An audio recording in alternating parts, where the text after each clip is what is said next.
ವಿಜಯ್ ಎಂಬಾತ ತುಂಬ ಕೋಟ್ಯಾಧೀಶ್ವರನಾಗಿರ್ತಾನೆ. ಇದಕ್ಕೆ ಮುಖ್ಯ ಕಾರಣ ಅವರ ತಂದೆ ರಾಜು. ಇವರು ತುಂಬ ಶ್ರೀಮಂತರಾಗಿರ್ತಾರೆ. ಕಾಲಕ್ರಮೇಣ ಅವರ ತಂದೆ ರಾಜು ಮರಣವಂತಾರೆ.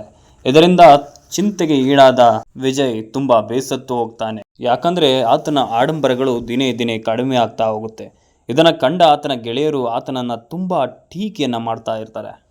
ಇದನ್ನ ಕಂಡ ವಿಜಯ್ ನೆಮ್ಮದಿಯನ್ನ ಹುಡುಕುತ್ತಾ ತನ್ನ ಪ್ರಯಾಣವನ್ನ ಮುಂದೆ ಸಾಗ್ತಾ ಹೋಗ್ತಾನೆ. ಆತನ ಪ್ರಯಾಣದಲ್ಲಿ ಸಿಕ್ಕ ಊರೇ ಬೆಟ್ಟದಪುರವಾಗಿತ್ತು. ಈ ಊರು ತುಂಬ ನೆಮ್ಮದಿಸುತ್ತ ಊರಾಗಿತ್ತು. ಇಲ್ಲಿನ ಜನಗಳು ತುಂಬ ಬಡತನದಲ್ಲಿದ್ದರೂ ಕೂಡ ನೆಮ್ಮದಿಯಲ್ಲಿ ತುಂಬ ಶ್ರೀಮಂತರಾಗಿದ್ದರು. ಅದರಿಂದಾಗಿ ಅವನು ಆ ರಾತ್ರಿ ಆ ಊರಿನಲ್ಲೇ ಉಳಿದ.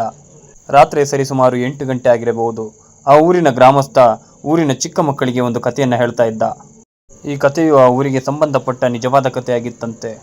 ಆದ್ದರಿಂದ ವಿಜಯ್ ಕೂಡ ಆ ಕಥೆಯನ್ನು ಕೇಳುತ್ತಾ ಅಲ್ಲೇ ಕುಳಿತ. ಈ ಊರಿನಲ್ಲಿ ಒಬ್ಬಳು ಸ್ವಪ್ನ ಸುಂದರಿಯಾದಂತಹ ಒಬ್ಬ ಯುವತಿ ಇದ್ದಳಂತೆ. ಸೌಂದರ್ಯದಲ್ಲಿ ಅವಳನ್ನ ಮೀರಿಸುವವರು ಯಾರಿರನೇ ಇಲ್ಲವಂತೆ. ಅಂತಹ ಸೌಂದರ್ಯವತಿಯ ಹೆಸರೇ ಜಾನಕಿ.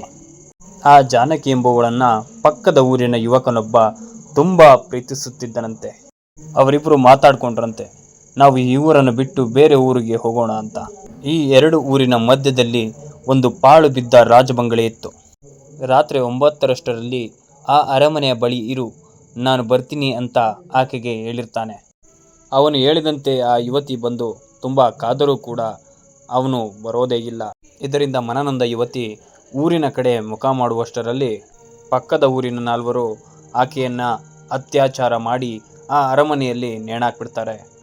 ಇದರಿಂದ ಆ ಪಾಳು ಬಿದ್ದ ರಾಜಬಂಗಲೆಯಲ್ಲಿ ಆಕೆ ಆತ್ಮ ವಾಸವಾಗಿದೆ, ಅಲ್ಲಿಗೆ ಇಂದಿಗೂ ಕೂಡ ಯಾರೂ ಹೋಗೋದಿಲ್ಲ ಅಂತ ಆ ತಾತ ಕತೆ ಹೇಳ್ತಾನೆ. ಈ ಕತೆ ಕೇಳಿದ ವಿಜಯ್ ಆ ರಾಜಬಂಗಲೆ ಕಡೆ ಮುಖ ಮಾಡ್ತಾನೆ. ಆತ ರಾಜಬಂಗಲೆ ಹತ್ತಿರ ಹೋಗುತ್ತಿದ್ದಂತೆ ಆ ದಾರಿಯಲ್ಲಿ ಯಾರೋ ನಿಂತಿರುವಂತೆ ಆತನ ಕಣ್ಣಿಗೆ ಭಾಸವಾಗುತ್ತೆ. ಆ ಕಥೆಯಲ್ಲಿ ಮುಂದೇನಾಗುತ್ತೆ ಮುಂದಿನ ಭಾಗದಲ್ಲಿ ತಿಳಿಯೋಣ.